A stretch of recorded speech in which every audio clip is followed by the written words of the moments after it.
What is up, guys? Thanks for stopping by Steady Chaos Productions. So today I have a little bit of a different video that I wanted to post to the channel. This wasn't something I really planned. It's just that I have the day off and my mother-in-law has the kids, so I had the house to myself. I had some time to kill this afternoon. And as you can see, it is a beautiful day here in New England. And we are approaching fall weather, so it's like 70 degrees out, no humidity. It's really, really nice, really comfortable. So I just figured I'm gonna go in the woods and take a walk, and maybe we'll spot some wildlife, who knows? Probably not, but it's still relaxing nonetheless. And I figured I would record this in 4K 60 so you can get a nice sharp view. And I don't know, maybe just think out loud. Maybe have a little bit of relaxing commentary for your stressful Thursday morning routine, or I don't even know if you're back to work yet, who knows? With coronavirus, what you're doing. Maybe you're still at home, maybe you're teleworking, maybe you're not working at all and you're quarantining. I have not worked since March 20, I want to say maybe in the 20th or the 27th, I can't remember now. But April, May, June, July, August, September, it's been almost 6 months. Today is September 16th. And coincidentally, today is my birthday. Yay, another year older. Once I hit 30, I stopped caring about my birthdays. In fact, I don't really want to have any more birthdays because at this point, you are approaching the apex of the hill. And then once you hit 40 and start going down the backside, yeah, it's all downhill from there. So nobody's looking forward to that. But it's all good, you know. Got to eat maybe some cake, have some ice cream tonight. It'll be exciting. But anyway, yeah, so hopefully you guys are all well with this coronavirus. Hopefully your family and your friends are well. Hopefully your life has returned mostly to some measure of normalcy. Like I said, I know mine hasn't. I still stay up late, sleep late, work on my YouTube channel because I have the time to do it. Though I will confess, I'm getting a little bit burnt out when it comes to YouTube. It's a tough job. A lot of people think, especially non-YouTubers who have never made content on a regular basis over the course of, say, a year's worth of time, a lot of people think that it's an easy gig, and these people like PewDiePie or, you know, popular tech channels, when they release a video, say, once a week or even twice or 3 times a week, they think, oh, it's easy. They're just setting up a camera. They're just talking to it, throwing some charts up. No big deal. They're just entertaining me. This is so easy. It's easy money for them. I should do this. Well, let me tell you, as a really, really, really small YouTuber, has been doing this for about 1 year now and only has 523 subscribers as of right now. And I have, I think, well over 70 videos. It's not an easy job. It obviously doesn't pay anything.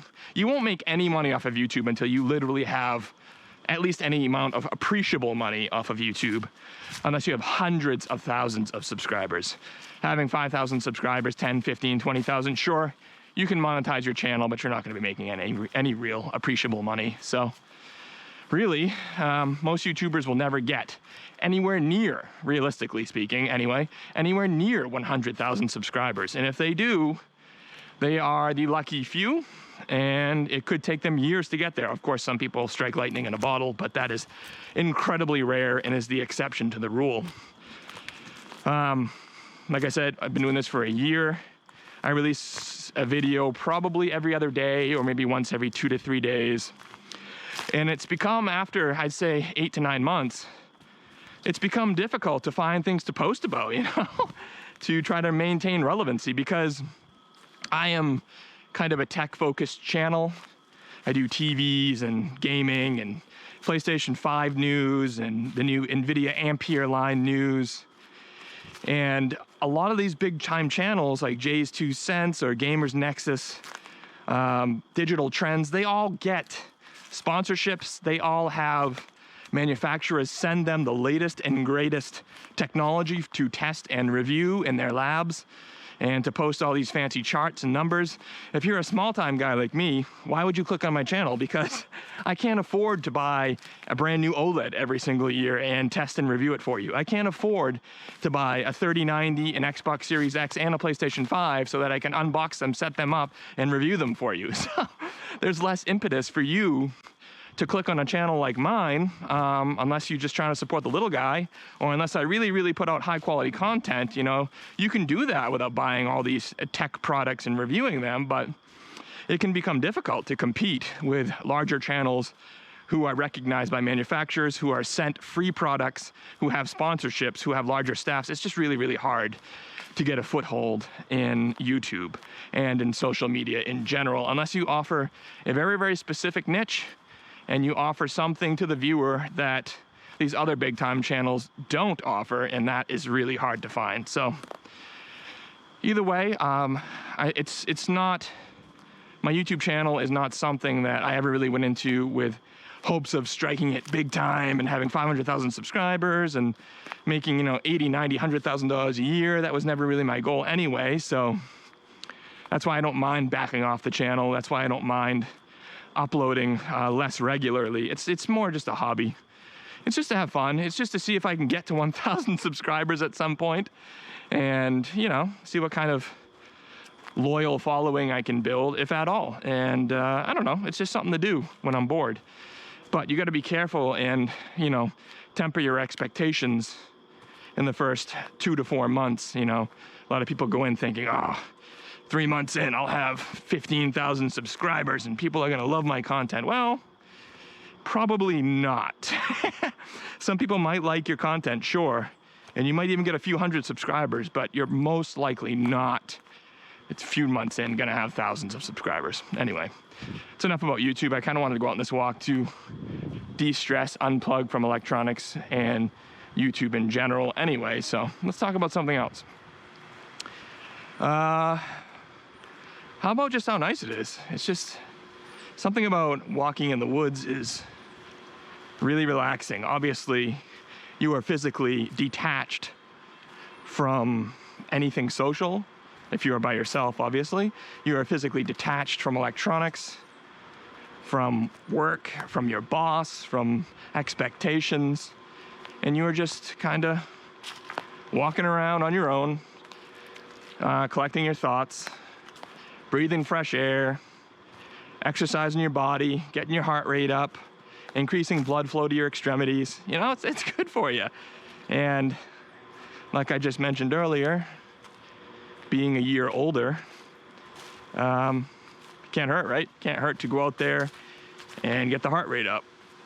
You know, in my 20s, my teens and 20s, I used to stay up late, have a ridiculous schedule, go to bed at like 4 a.m., get up at 2 p.m., go out drinking 3-4 nights a week, you name it, eat junk food at 4 a.m., who cares, right? There were no repercussions, really. I mean, I was active in the gym a lot more than I am now. I try to go 3 times a week to the gym now as it stands, but it can be hard with a family and kids and a job and responsibilities to get in there 5 or 6 times a week like I used to. But when you're younger, your metabolism is so much higher, and so you don't have to worry about developing that spare tire. It's when you hit a certain combination of factors that you have to worry about your spare tire as a man. Usually it involves a couple of things. Well, 3 things really. You hit 30 years old and you start getting older from there. Your metabolism definitely starts slowing. Your testosterone levels start decreasing, so that hurts. And then usually by the time you're in your early 30s, you find a stable career job. And a lot of the times it can be a white collar job. Not always, but it can be. And if it is a white collar job, you know what that means. You're sitting behind a desk and you're staring at a computer screen. So you don't have a job like you had, say, in your teens and early 20s, where you're more in the service industry. Maybe you're cooking all day on the line. You're working a double, 12 hours. You're sweating. That would keep you thinner, keep you healthier. Now you're sitting behind a desk. So that is gonna expand your waistline for sure. I don't care how fast your metabolism is. And then any increased stress that comes with that white collar position, a different kind of stress than you would have, say, in the service industry. And then of course the third factor, I think, is just becoming domesticated to some degree. You get married, you have kids, and what do? You know, if you're working Monday through Friday, your wife's working Monday through Friday, you're picking up the kids have sports and activities and parent-teacher conferences, doctor's appointments. You don't have much time, so, you know, any downtime you have with your kids, you're probably chilling on the couch, you're having dinner together at the table. If you want to spend time with your wife, what are you probably going to do? You know, maybe your mother or the in-laws watch the kids, you go out to eat, because what else is there to really do? Maybe you catch a movie, you could occasionally go on a hike or something, but you're probably going to go out to eat. You know, you got money now, you want to be wined and dined, so there's that third factor. You just eat out more when you're married and you have a family. At least that's something that my wife and I do anyway. So you have age, you have the desk job, and you have more money, so you're eating out more. Those are all the factors that have led me to go from, I'd say, so I'm 5'11", in my 20s I was about 165, probably somewhere around 10%, maybe 9% body fat. I was in great shape. And now I'm in my mid to late 30s. I'm maybe 5'10 3/4, shrunk a little bit, about 5'11", and I'm about 207 pounds. So yeah, I'm a little bit on the, I still go to the gym like I said, but I'm a little on the heavy side, so. Gotta try to get to the gym more than 3 days a week. 4 days a week would be optimal. And it's not just that, I feel like the coronavirus has really set me back because of quarantine, because I'm not working right now. I'm on a crappy schedule, so like I said, I am staying up till 2 or 3, sometimes later, playing on my computer, playing on my PlayStation 4 Pro, whatever. And on certain days, my mother-in-law will watch the kids, so then I sleep into like 11 or 12. You know, it's just not, it's not an ideal schedule for somebody who's in their mid to late 30s. It's probably not, it's not healthy. But it is what it is, you know, because I'm still kind of on quarantine, so there's not really a whole lot I could do about it other than force myself to go to bed earlier. But I've always been a bit of a night owl, so it is what it is, I guess. Yeah. Look at this field, huh? This is really, really nice. Peaceful field. It's so nice out today. It could be a little cooler. It's like 72, 73 now. I feel like maybe it's warmed up a little. I don't know. It could be like, I feel like ideal conditions are like early to mid-October. You get a little bit of foliage, you know, leaves turning colors. You have that consistent fall breeze, and it's maybe like upper 50s to lower 60s. So if you go out on a hike like this, you get your heart rate up, you know, you stay nice and cool, you stay nice and relaxed. So yeah, October into early November is probably my favorite time of year. Just those consistently cool temperatures, great sleeping weather, no humidity, low dew points, that's the best. I suppose after this I should go hit the gym. It's chest day. And really, to jump quickly back into the technology discussion, I just can't unplug myself, can I? It's impossible. But what do you guys think about the new Ampere line from NVIDIA? Are you guys holding off for the Big Navi reveal? I'm sure that the Big Navi will have performance somewhere on par to a 3070 probably. At least Big Navi's best card anyway. Probably a 3070, and it's probably gonna have 16 gigs of GDDR6 RAM, and it's gonna be a great value buy. It's gonna be a better value buy than a 3080 or certainly a 3090. That's kind of where AMD carves out its niche when it's competing in the GPU space, because they don't make GPUs on the level with NVIDIA. They just don't. Nobody has for a long time now. But they make solidly performing GPUs at an affordable price. And for most people, that's enough. For instance, the 5700 XT, that is a solid mid-range GPU at an affordable price. And I know a lot of people that are completely satisfied with that level of performance. They don't need 4K 60 with every single game. They don't need ray tracing maxed out with every single game. And a lot of games don't even use ray tracing, so. I am kind of interested. A while back, I'd say 2 weeks ago, with the reveal of the 3080 and 3090, I was just blown away by the 3090. Just the sheer physical dimensions, the size. And I thought to myself, $1,500 for those specs, 24 gigs of GDDR6X RAM, with that amount of CUDA cores, over 10,000 CUDA cores, that's gonna be a 4K gaming beast. Maybe you can get 4K 90 locked with ray tracing effects. We'll see. But for $1,500, which again, is not a bad price for that level of performance, I'm gonna wait for benchmarks on the 3090 before I pull the trigger. I mean, I have a 2080 Super now with a Ryzen 3950X, and that 2080 Super is fine for the next couple of years, really, if I wanted to stick with it. A lot of games I can already get 4K 60 without ray tracing. You add 4K with ray tracing and no DLSS, forget 4K 60 with a 2080 Super. I don't care if it's overclocked or not. But like I said, not a ton of games have ray tracing. And if you want 1440p and you have an OLED television like myself, which is 120 hertz refresh rate, and you want to get 1440p 120 in most of your PC games, you can do that with a 2080 Super overclocked for sure. I can do that.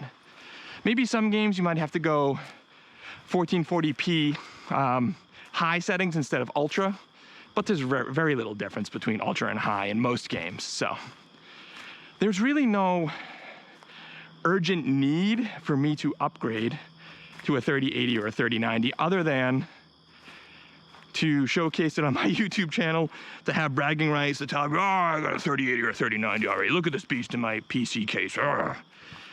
You know, so I think I'm just gonna wait for the 3090 benchmarks to see, and then maybe even after the benchmarks, which I'm sure will be pretty impressive, I might wait for third-party graphics cards from, you know, EVGA, the third-party variants, you know, MSI, see how those perform and what type of factory overclocks they come with and what their price is like.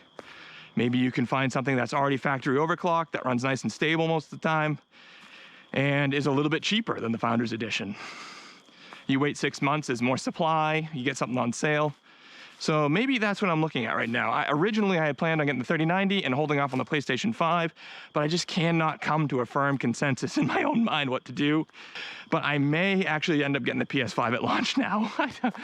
I know, I mean, having this birthday today, realizing I'm in my mid to late 30s, realizing at some point I'm gonna have to go back to work. I am not gonna have this amount of time that I have now on quarantine at some point when I have to go back to work. And my job is a 8 to 4:30 job, so then we gotta pick up the kids, so I'm not gonna be able to game at all Monday through Friday. So do I really wanna spend, at my age, $1,500 on a GPU for gaming at ultra settings in 4K 60? Is it even something that I really need? And then you're gonna deal with drivers and deal with always playing with the settings. You know, I feel like with PC games, I play for 5 minutes. Oh, stop, let's adjust the settings. Maybe I can eke out a frame here. Oh, stop, let's overclock. Oh, it just crashed. Let's, you know, it's high maintenance. I know if you're younger and you have more time and you're more of an enthusiast, then you like that high maintenance. You like that overclocking aspect of gaming, that's fine. But I'm realizing at my age with kids, it's just maybe not realistic. So having a plug and play PlayStation 5 with great next-gen graphics, maybe not on par with a 3080 or 3090. Even so, as you all know, as we all know, console games are just much better optimized than PC games. Every ounce of power that a console has to offer, developers are usually able to extract by the mid to late life cycle of said console. They're usually able to code closer to the metal, so to speak, on a console, so they can get, you know, a console like the PS5, which only has rated at 10.28 teraflops, compared to something like the 3090, which is 30 plus teraflops on paper. You're like, that is a ridiculous disparity. The PlayStation 5 isn't gonna come anywhere close. But in reality, with optimization, there will be a pretty nice graphical leap with the PlayStation 5, even relative to the 3090. So that's kind of where I stand now. I keep waffling back and forth. I'm getting the 3090. No, I'm gonna hold off on the 3090. No, I'm getting the PlayStation 5. No, I'm gonna hold off on the PlayStation 5. Now I'm leaning towards holding off on the 3090, waiting on third-party variants, and maybe not even getting it at all, and just simply going with the PlayStation 5. or an Xbox Series X, though there are absolutely no first-party exclusives for the Xbox Series X that are appealing to me at all. The new Halo game looks like trash, so I don't think I'm getting an Xbox Series X ever. And not to mention, every single Xbox Series X that they tout as a first-party exclusive, it comes to PC. It comes to Windows, because after all, Windows is Microsoft. So, yeah, PlayStation 5 I think is maybe where my head is at right now, but again, I cannot really say for certain what I'm gonna do. So, anyway, I pretty much circled back around, and I'm about to head out of this trail, so that's gonna do it for this walk. But it was a nice, relaxing walk. It's nice to feel the breeze. It's nice to just kind of think out loud and indulge me for a little bit. So if you have enjoyed this video, I know it's a little bit random and a little bit off topic. Usually everything on my channel is tech or audiobooks. Taking a walk in the woods is definitely kind of out there for this channel, but whatever. It's not a bad thing to have some variety once in a while. And even so, we talked about tech, even though we are out here in the middle of the woods. So it wasn't all bad, right? All right, guys, anyway, if you have enjoyed this video, leave a like, and don't forget to subscribe to the channel, and we will see you guys soon for more content. Later.